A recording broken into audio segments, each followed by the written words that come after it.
Welcome back. This is your man Warrior, and this is going to be a strategy theory crafting video about what to do with the Shoretrooper. Now, I'm not going to go over the Shoretrooper maxed out and show you all the stats and all that. There's been a few reviews online. I think everybody knows he's a threat.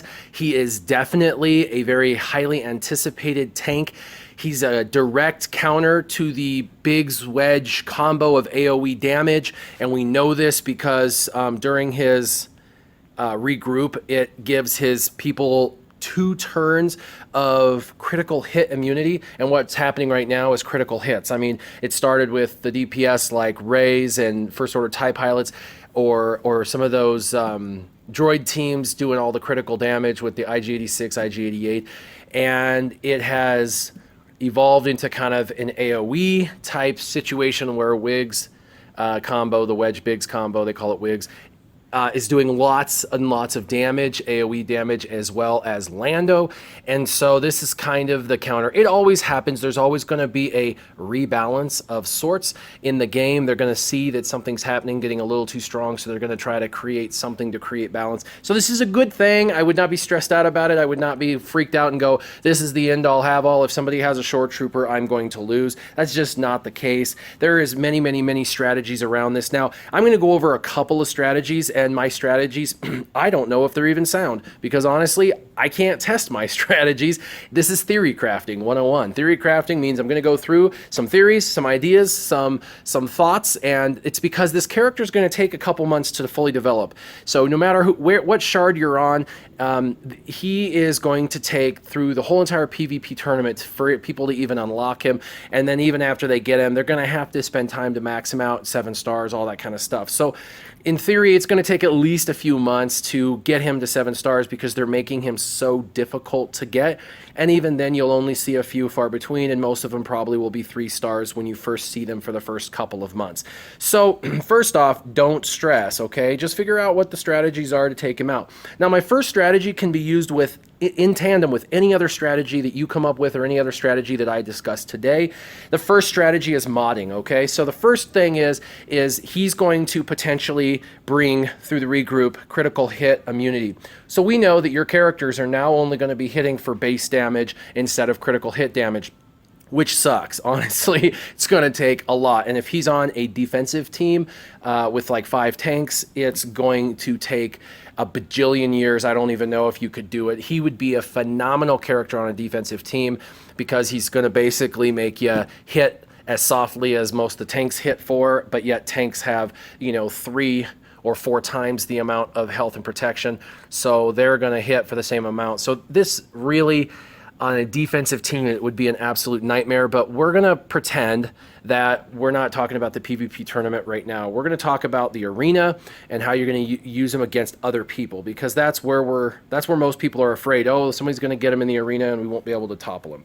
So with mods, you know now that there's a chance you're not going to be able to do that critical damage, which I'm going to tell you that's not true at all. So don't stress about that either. But so one strategy would be mods, and put offensive mods on. The offensive mods are going to raise your overall base damage, and then go with some higher base damage characters. For example, a surprise character that might surprise a few people, Cad Bane. Not only does he get that stun on his basic, but he also has the highest base stat damage of any character in the game for his base stat damage. Now, if he's not critting, it's only going to be for about 2,500, but that's still higher than the other characters in the game. So someone like Cad Bane, getting offensive mods on him is going to make him do 28 or 3,000 base, and then that's one way. So getting your base stat damage up by just putting on offensive mods.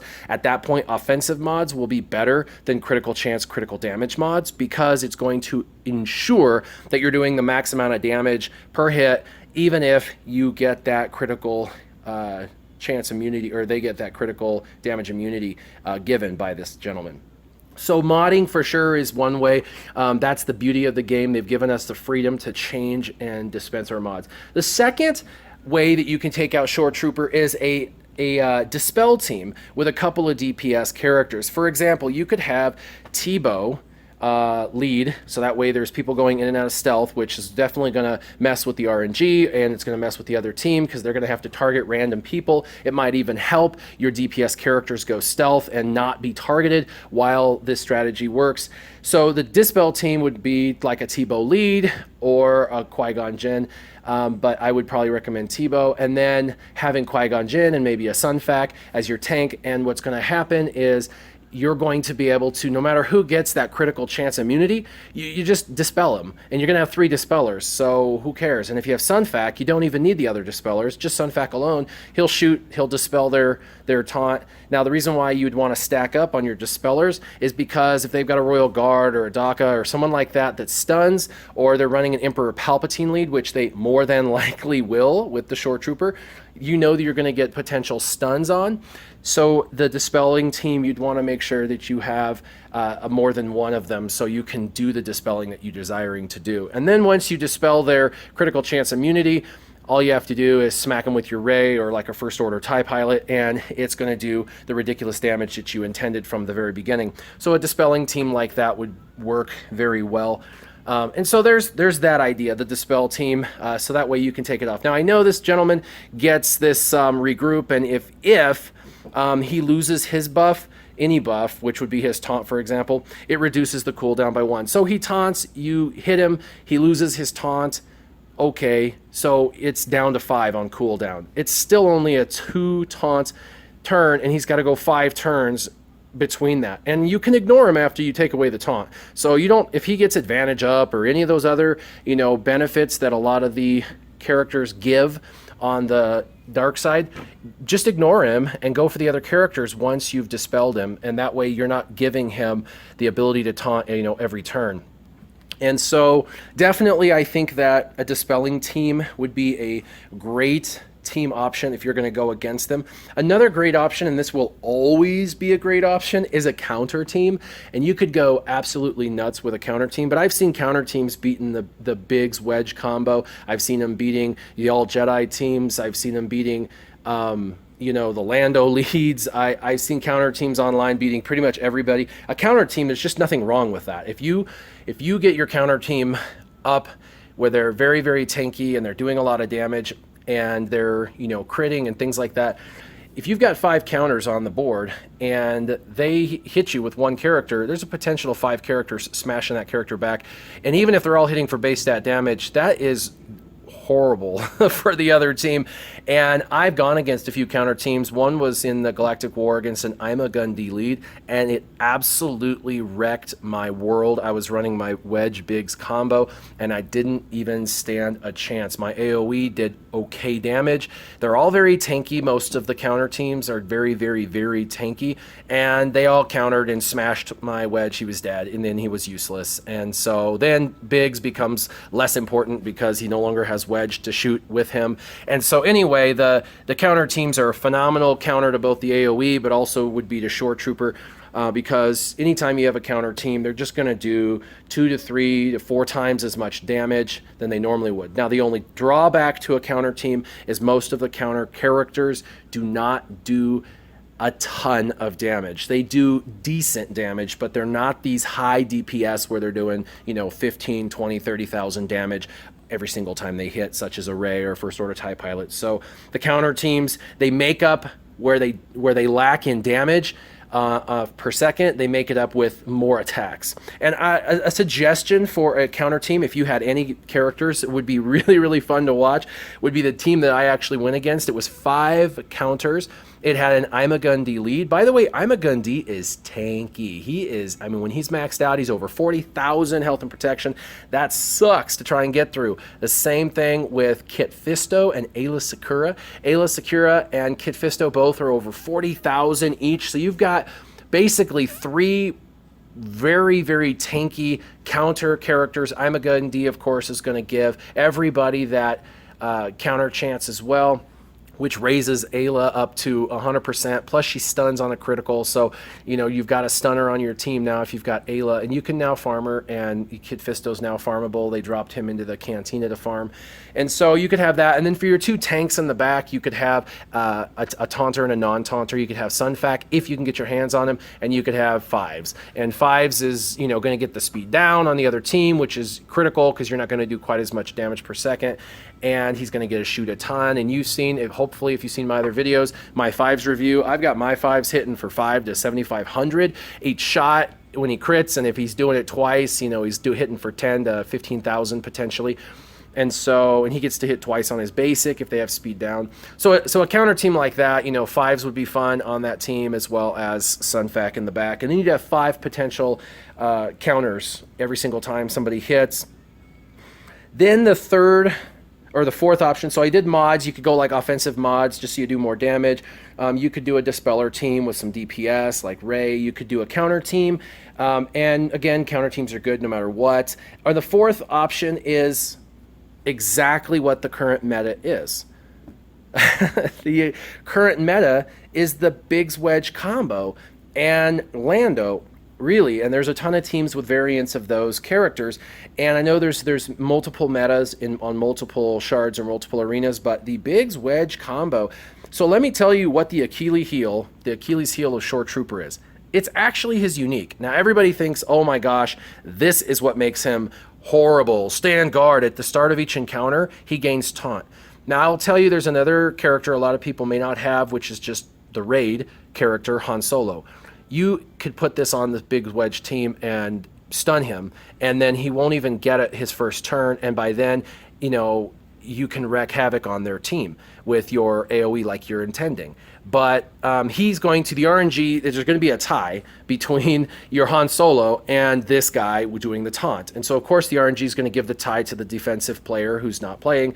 So that's just the way RNG works. So he's going to taunt, your Han Solo is going to smack him and stun him. Now he's going to lose a turn. So what did that taunt do? Really, for AoE, it did nothing, because that's the whole point of AoE, is to get around tanks. So it doesn't benefit you at all. And then when he finally gets his turn, it's going to be skipped because of the stun. And then you're going to go back to having to wait for him. Now, this is his other crux. Because of that, he is slow. He is very slow. He's a 103. He's in the bottom, he's in the bottom 10, but I think he's even in the bottom 5 of slowest characters in the game. But I'm positive he's in the bottom 5 or bottom 10. And so you got a choice with him. He's a tank. Are you really going to waste a ton of speed mods on him to try to get him to be speedy, and then he's not going to be as tanky as you'd like? Or are you going to beef him out and try and make him as tanky as possible so you keep him in the fight? Because you really want him in the fight as long as humanly possible, and I think speed would be less important. Well, he's going to take forever to take turns, and there's going to be people like Lando who's going to take, if you got him sped up, 2 turns before he ever even gets his first turn off. So this is definitely a downfall. His speed is a downfall, and his unique is actually a downfall. Now, a lot of you are saying, oh, you just said Han Solo from the raid. I don't have him, so I can't stun him, and I can't get him to skip his turn, yada, yada, yada. Okay, you don't have Han Solo, throw him away. The Biggs Wedge combo, farm them, get them, because they'll still do the trick, and this is why. You're going against RNG, the random numbers generator, the computer, okay? And so he's going to taunt instantly. So now you have to hit him. But guess what? He's probably going to be the biggest threat on the other side of the board for you. You're going to want to take him out because he's like a healer, tank, and buffer on his team, because he gets critical hit immunity. He's big, really, literally, pretty much the biggest threat. So you really do need to target and take him out really fast as you can, because he's a big threat. So let's just pretend you don't have Han Solo. He's going to taunt the first turn. You have to take him out. Okay, so let's take him out. So now you come up with a strategy on how do we one-shot kill him or critically hurt him so bad that the next time he has a turn, you'll be able to finish him off. Now, this is where it gets sad for this gentleman. He's got taunt for the first turn automatically. So when his first turn comes around, he has taunt. So is the RNG going to trigger his regroup? Well, unless they specially go in and actually rework his the RNG on his? No, because characters never taunt when they're taunting. It's part of the RNG. So he's got a taunt. So his first turn, he's going to do his basic. It's all he has. He's got a taunt and a basic. And if he's already got a taunt up, they're not going to RNG his taunt. They're going to RNG his basic. So he's going to deal the damage and inflict with a chance to inflict critical chance down on a particular target. That's his first turn, which he's slow and he's going to go probably last in the entire team. So you get a chance to smack him while he has the taunt up, and he's not even going to give his team his buff. So let's go back into this. So with this, he's going to taunt, and it's going to give everybody turn meter, max health, or whenever they use an ability that happens. Wrong one. There we go. Regroup. So whenever he uses this, they gain health and they get critical chance immunity, or critical hit immunity. So critical hit immunity is what everybody's scared about. Like, oh my gosh, he's going to taunt and then I can't hit him for 2 turns and it only takes 2 turns to destroy my team. Yeah, of course. I mean, your AoE team is screwed if they can't do damage for the first 2 turns. But he's not even going to get to do this for the first turn or first round. So you still get your benefit of smashing and bashing everything. Now, this is where the real strategy comes in. He's on the board. He taunts. You have to hit him. So how do you take him out right away? Well, first off, he's going to be somewhere in the ballpark of starting out for the next few months between 30 and 50,000 health and protection combined if you get somebody lucky enough to get him and max him out as best they can during the first few months. But let's pretend he's totally maxed out, and then we're talking a few months down the road, maybe 70,000-ish, somewhere in that ballpark. He's got more health than Royal Guard, but he has less protection than Royal Guard. He actually has about 2,000 less health and protection combined. So Royal Guard still stands at the top for total health and protection, base stat health and protection. But you need to have a fast Biggs, because Biggs is going to call Biggs, Wedge, and they're going to call in another person. Now, if you have a high DPS character, such as Ray or First Order TIE Pilot as a third character, or even a Lando that hits for, 7 to 12,000 on his basic, because he crits a lot, you get those 3 hits. I'm seeing consistently when I fight with my Biggs, Wedge, Lando combo, when I do Biggs special, and by the way, he uses his special first, and you can choose to use it first if you're not the RNG and you're playing yourself, for 35 to 50,000.